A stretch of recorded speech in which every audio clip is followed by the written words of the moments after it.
Hello viewers, সালাম আলাইকুম রহমতুল্লাহ।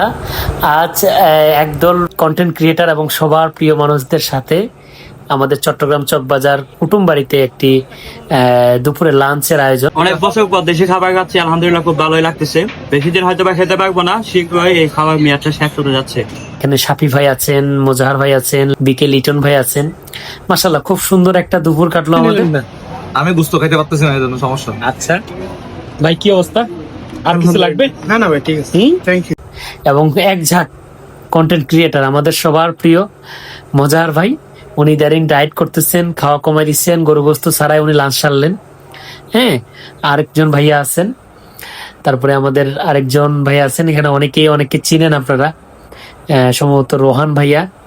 আবার আমাদের সুদূর যশোহর নড়াইল থেকে আগত আমাদের অতিথিবৃন্দ। চুইঝাল এলাকার লোক। আপনি ব্লগার হয়ে যান, আপনি ভালো পারবেন। না, আপনি তো চুইঝাল এলাকার লোক। আমাদের চিটাগাঙ্গের ঐতিহ্য মেজবানি গোস্তের অপিনিয়ন দেন। খুবই দারুণ।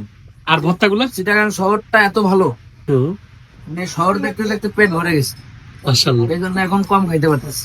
আচ্ছা, ঠিক আছে। তৃপ্তি সহকারে খাচ্ছেন কিনা? জি, ধন্যবাদ। চিটাগাঙ্গে ওনারা এসেছেন, ওনাদের সাথে একটা খুব ভালো সময় আজকে কাটছে আমার, আলহামদুলিল্লাহ। আমাদের বিকে ফ্যাশনের বিকে লিটন ভাই, উনিও আছেন, উনি চিটাগাঙ্গে মেজবানি খেয়ে একটা ভালো ওনার মতামত পেশ করছেন আমাদের সাথে এবং খুব প্রশংসা করছেন। আর